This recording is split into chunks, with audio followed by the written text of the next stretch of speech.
마태복음 12장의 말씀을 가지고 은혜를 나누도록 하겠습니다. 예수님의 공생의 기간 중에 일어난 일입니다. 제자들과 함께 안식일에 이동을 하시는데 뒤따라오는 사람들이 있습니다. 바리새인들이라고 기록이 되어 있습니다. 그들은 늘 예수님의 행적을 쫓아다니면서 시비거리를 찾습니다.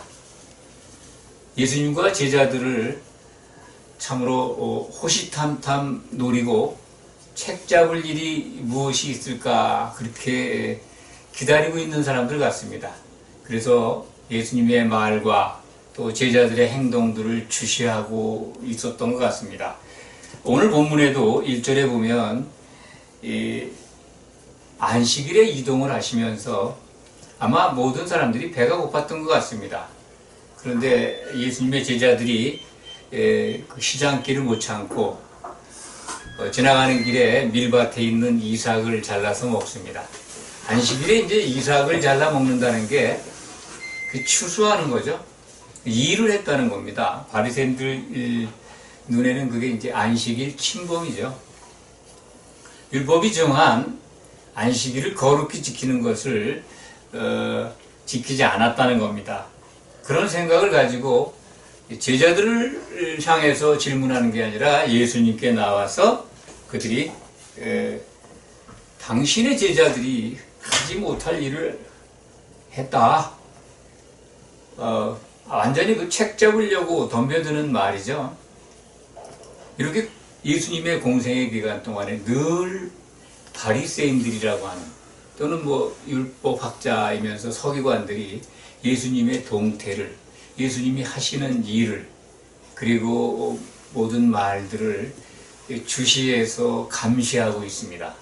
우리는 여기서 이 시대에 그 당시에 예수님이 함께한 그 제자들과의 그 모임을 우리에게 보여주시는 우리에게 나타내신 이 교회로 생각해 본다면 이 시대의 교회에도 이러한 일들이 있을 거라는 생각을 하게 됩니다. 예수님을 따라다니는 제자들을 향해서 그들을 책잡으려고 하고 그들을 걸어서 넘어뜨리려고 하는 세력이 있었다는 것은 이 시대에도 예수님이 십자가를 지시고 피로 사신 교회, 그 교회에 나온 성도들을 주목해서 보면서 그들을 어떻게 하면 실족하게 할까 하고 노리는 자들이 있을 거라는 겁니다. 그렇지 않겠습니까? 예수님 당시에 그렇게 활동했던 그 세력들이 지금은 없겠습니까? 제자들이 배가 고파서 밀이삭을 잘라 먹은데 물론 안식일에 일을 한 것으로 적용을 하면 꼼짝없이 안식일 침범이 될 수 있습니다. 예수님의 답변은 우리가 성경을 안 보더라도 거의 다 신앙생활을 오래 하신 분들은 다 알고 계실 겁니다. 다 이해하시는 내용들이죠. 익히 들었습니다. 다윗 시절에 다윗이 사울왕에게 쫓겨서 도망갈 때 배가 고파가지고 며칠 굶었겠죠. 그 당시에 이제 그 성전이 있었던 곳에 가서 제사장에게 먹을 걸 달라고 하니까 제사장 입장에서는 줄 게 없었지 않습니까? 그런데 며칠 전에 여호와의 그 제사 때 올렸던 그 진설병이라고 그러죠. 우리말 성경에도 진설병인데 떡입니다. 떡상에 진열했던 여호와의 그 성소, 지성소가 아니고 성소죠. 성소의 떡상 위에 떡을 진열하도록 되어 있는데 거기에 이제 진설했던 떡, 그거 이제 다음 제사 때는 그걸 물리죠. 새로 빚은 떡을 갖다가 올려놓는데 이제 교체된 떡을 가지고 있었던 것 같습니다. 그것을 다윗과 그 일행들에게 주어 먹게 합니다. 시장을 굶주리면서 해소했다는 거죠. 그래서 율법 안에서도 그렇게 먹지 못할 일, 그러니까 제사장이 아니면 먹을 수 없는 떡이었는데 그걸 다윗과 그 함께한 사람들이 먹지 않았느냐. 그러니까 안식일에도 또는 제사장밖에는 못 먹는 떡이라 할지라도 그것을 주어서 배고픔을 달래준, 시장길을 면하게 한 그러한 것들이 율법책에 기록되어 있지 않느냐. 그러니까 바리새인들의 그 실문, 책 잡으려고 하는 질문에 대해서 성경의 기록을 통해서 정확하게 대답을 하셨습니다. 5절에 보면 또 안식일에 일했다는 것, 이 부분에 대해서 안식일에도 제사를 드리게 되어 있습니다. 여러분들이 민수기 28장의 기록을 기억하시려나 모르겠는데 28장 9절 10절에 보면 안식일에 제사를 드리라고 번제를 바치라, 제물을 바치라 라는 명령이 있습니다. 그러면 안식일날 그 제사장들이 그 일을 해야 되잖아요. 제물을 바치고 제사를 올리려면. 그러니까 그날 제사장들이 성전에 들어가서 일을 해야 합니다. 왜냐하면 그 번제를 드리고 제사를 올려야 하니까. 그런데 예수님은 그것을 말씀하시는 겁니다. 안식일에 제사장들이 성전에서 일을 하지 않느냐. 그래도 죄가 안 된다. 민수기 28장 9절 10절의 말씀을 인용하신 것으로 저는 확신합니다. 그러면서 하신 말씀이 내가 너희에게 이루는 6절입니다. 성전보다 더 큰 이가 여기 있다. 이 말씀이 참 그 당시에 이 예수님을 고발하고 있는 바리새인들이나 따르는 제자들이 이해했을까 하는 생각을 합니다. 성전보다 더 크니 우리는 알죠.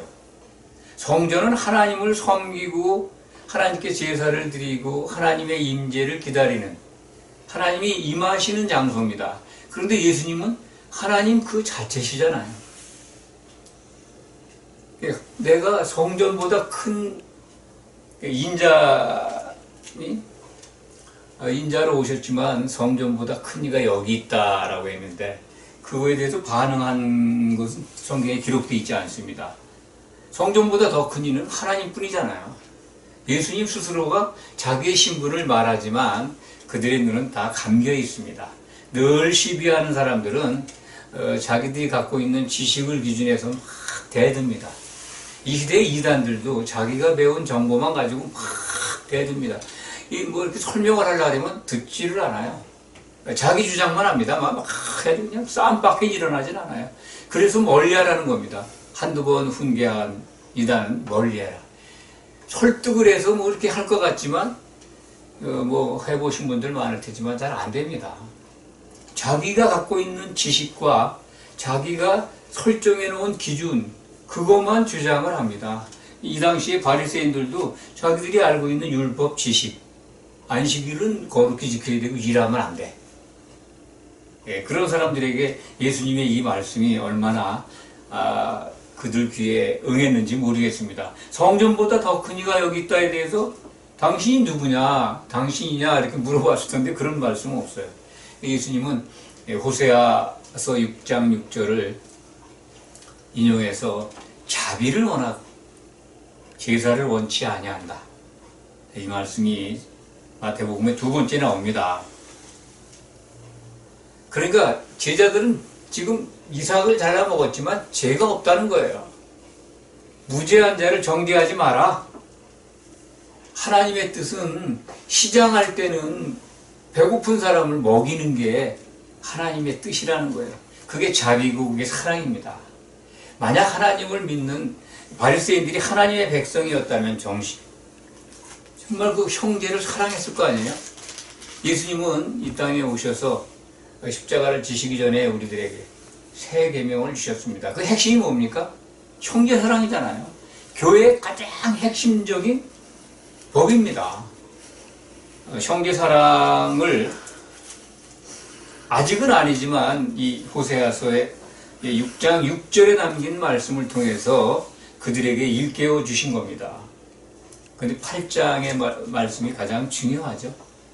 이 안식일 침범했다고 고발하는 그 책 잡으려고 덤벼드는 바리새인들에게 인자는 안식일의 주인이라는 말씀을 하셨습니다. 물론 제자들에게도 들으라고 하신 말씀입니다. 인자, 예수님이 자기 스스로 자기를 호칭한 용어입니다. 말씀입니다. 인자는 안식일의 주인이다. 안식일의 주인이 참 어떻게 보면 명확한 의미를 빨리 깨달을 수가 없을 것 같습니다. 저도 상당 기간 동안 이 말씀이 무엇인가 그렇게 생각을 하고 고민도 많이 했는데요. 성경 속에서 찾으면 됩니다. 안식일의 주인은 안식을 주는 분입니다. 하나님이시죠. 하나님이라고 말씀하시는 겁니다. 하나님의 안식이 그럼 언제 있었는가? 창세기 2장 2절에 기록이 되어 있습니다. 엿새 동안 일을 다 하시고 일곱째 날 안식하셨어요. 그것을 여호와의 안식일이라고 출애굽기 20장 8절인가요? 거기에 보면은 여호와의 안식일이다. 일곱째 날 내가 쉬었는데 그것이 여호와의 안식일이다. 그렇기 때문에 그날을 내가 거룩하게 해서 복을 주었으니 너희들이 그날을 지켜라. 아무 일도 하지 마라. 하나님이 쉬셨는데 너희도 쉬어야죠. 하나님의 안식이 창세기 2장 2절에 나오는 일곱째 날에 안식하신 겁니다. 뭘 보고 안식하셨을까요? 그것만 알면 안식일의 주인에 대해서 아주 쉽게 우리가 이해하게 됩니다. 아담을 보시고 안식하셨습니다. 지난 시간에도 쉼과 안식에 대해서 설명을 드릴 때 11장에서 잠깐 말씀드린 바가 있습니다. 하나님의 안식은 아담이 나타나야 됩니다. 창세기 2장 2절을 적용하면 적어도 그렇습니다. 그렇기 때문에 우리에게 진짜 참된 안식이 주어질 때는 예수님이 다시 오실 때입니다. 예수님이 다시 오시면 우리는 참 안식을 얻게 됩니다. 하나님의 안식에 들어가요. 히브리서 4장은 안식에 못 들어올 자가 있다 라면서 경고의 말씀을 주고 있습니다. 정말 안식에 들어가려고 이 교회의 지체가 돼서 그것을 바라보고 있을지라도 거기 탈락자가 있다는 겁니다. 그것은 히브리서 4장에 기록은 안 되어 있지만 고린도후서 5장 10절에 그리스도의 심판대를 말씀하시는 것 같습니다. 그리스도의 심판대에서 탈락을 해서 하나님의 안식에 들어갈 수가 없다는 거예요. 아담이 오시는 때가 언제냐? 예수님이 재림하시는 때죠. 그때 그리스도의 심판대를 거쳐서 우리는 승리한 자들은 혼인잔치에 들어갑니다. 그때부터 하나님의 안식에 들어가는 겁니다. 우리가 안식일을 지킨다고 해서 안식을 하고 있느냐? 그렇지 않습니다. 안식일을 거룩히 지키는 것, 그 주일을, 썬데이를 거룩히 지키면 그것이 안식이라고요? 아닙니다. 안식의 개념을 그렇게 이해하시면 안 됩니다. 안식일은 예수님이 다시 오셔야 우리에게 주어지게 됩니다. 인자는 안식일의 주인이라는 말씀에 대한 답입니다. 그게 예수님 오셔야 우리에게 안식이 참된 안식, 하나님의 안식이라고 그러죠. 신약 성경에서는 하나님의 안식입니다. 하나님의 안식에 들어갈 수가 있게 됩니다. 9절부터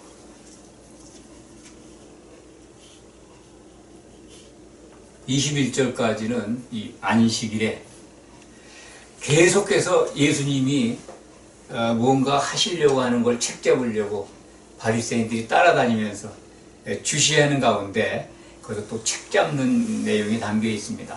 예수님은 안식일이니까 그 당시에는 율법합니다. 십자가를 지시기 전입니다.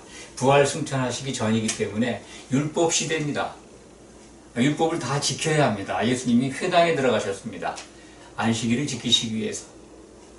근데 그들이 쫙 달라붙어서 따라오죠. 바리새인들이 누굴까요?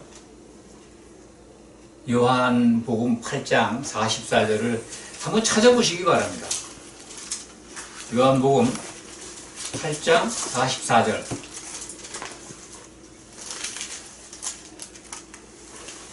유대인들 곧 예수님을 따라다니는 바리새인들에게 하신 말씀입니다.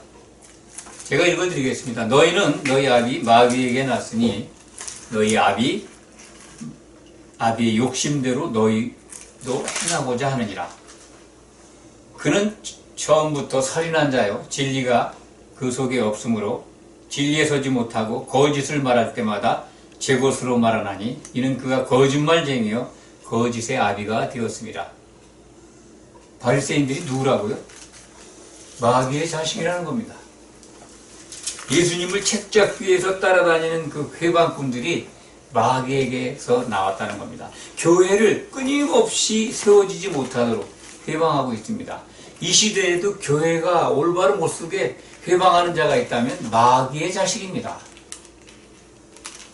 마귀의 자식이 교회를 노리고 있다는 사실을 정말 늘 잊지 말고 신앙생활 하셔야 합니다. 이 시대에 그들은 누굴까요? 거짓 교사, 거짓 선지자, 그리고 이단의 무리들입니다. 그들이 얼마나 교회를 회방하고 있습니까? 쫙 교회에 들어와서 가만히 들어와서 마귀가 뿌린 가라지가 돼서 그 정말 좋은 씨로 자라고 있는 성도들하고 같이 자라면서 완전히 교회를 혼란케 하고 흔들고 있습니다. 예수님 당시에도 지금 예수님을 따라다니면서 제자들을 따라다니면서 끊임없이 고발하잖아요. 그들의 무기가 뭡니까? 예수님 당시에 그들의 무기? 그게 율법입니다. 그들은 율법을 가지고 흔들어요. 근데 이 시대 교회도 율법을 가지고 교회를 흔들어요. 율법을 지켜야 된다는 거예요. 대개 이단들이 다 그렇습니다. 아주 율법을 얼마나 강조하는지 몰라요. 정통교단이라고 하는데 선포되는 말씀을 봐도 많은 분들이 율법으로 돌아가려고 해요. 그게 신약 성경에서 보면요, 이게 마귀의 자식들의 수법입니다. 오늘 말씀에서도 볼 수 있지 않습니까? 안식일을 어떻게 이해하는가 예수님을 시험해요. 안식일에 병 고치는 게 뭐 옳으니까 율법을 알고 있다는 거죠. 또 그들의 무기가 있다면 하나님이 주신 율법뿐만 아니라 자기들은 하나님을 아주 잘 섬긴다는 거죠. 하나님께 속한 백성이라는 겁니다. 아주 그걸 잘 포장을 해서 누구보다도 하나님께 칭찬받는 믿음의 백성이라고 드러냅니다. 그런데 그들 예수님이 뭐라고 말씀하셨습니까?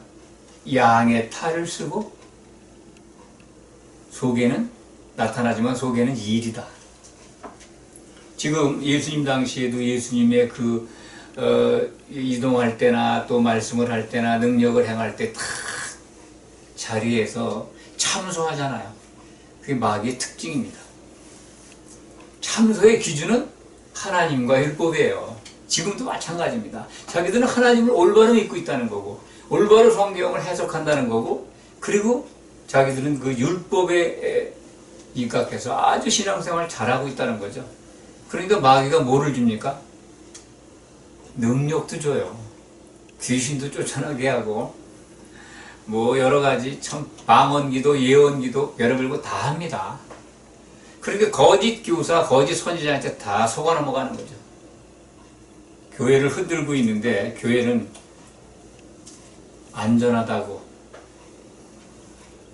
그렇게 해석하고 그렇게 가르치는 데도 있습니다. 오늘 말씀을 통해서 우리는 정말 예수님 당시에도 그렇게 집요하게 예수님과 제자들이 그 온전한 교회를, 신약교회를 미루어 말씀드린다면 그런 것들이 이루어지지 못하도록 회방하고 있잖아요. 실족회개에서 넘어지게. 예수님은 결국 십자가를 지셨을 때 그 사탄은 자기들이 이긴 줄 알았어요. 예수님을 실족해 해서 십자가에 못 박아가지고 죽이면 다 끝나는 걸로 알았는데 예수님이 부활하심으로써 사탄, 마귀의 권세를 깨트린 겁니다. 그들이 갖고 있는 게 사망 권세잖아요. 마귀가 갖고 있는 게 뭡니까? 육신의 죽음이에요. 몸을 죽일 수 있어요. 그건 하나님 허락하신 권한입니다. 종신토록 흙을 먹도록 되어 있으니까요. 흙은 흙의 티끌로 만들어진 게 사람의 육체입니다. 사람들, 성도들의 몸을 죽일 수 있어요.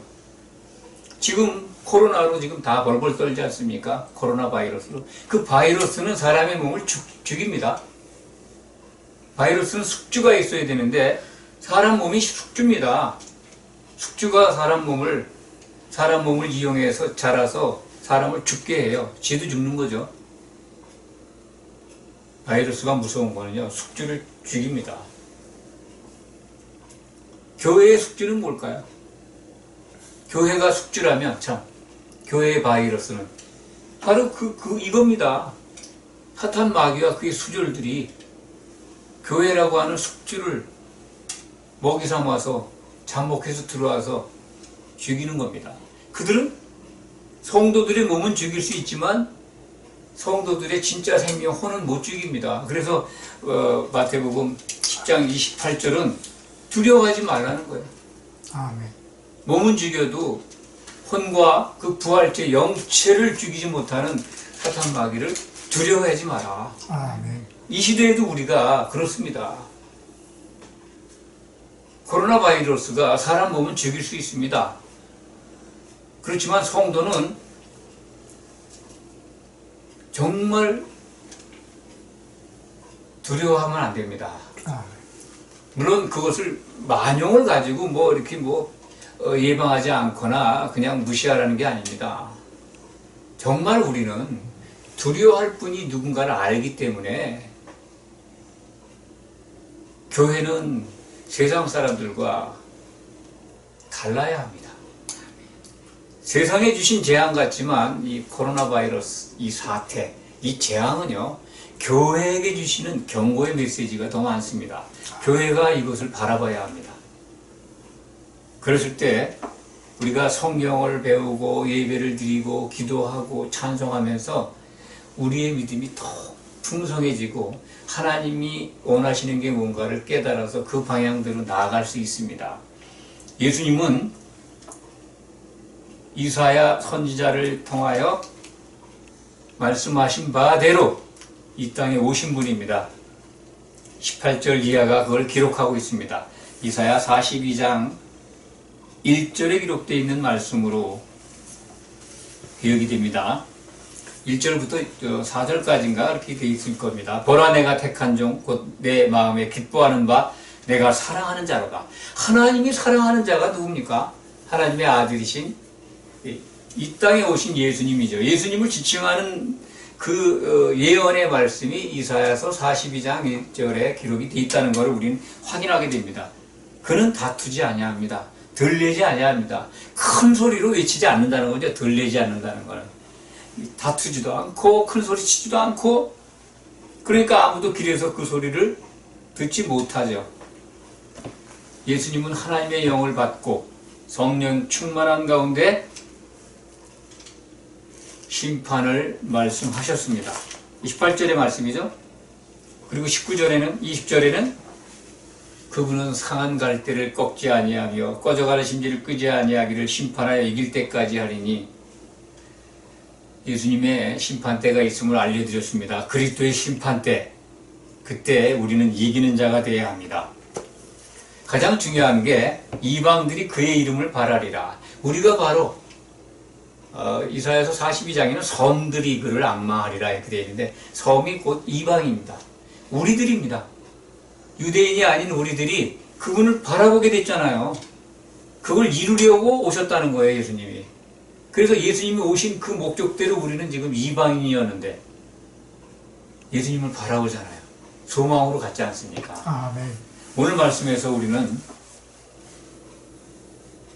교회를 끊임없이 흔들려고 이렇게 흠잡으려고 돌아다니면서 미혹하는 자가 활개치고 있다는 것, 이 시대를 보면 더욱 그것을 분별하게 됩니다.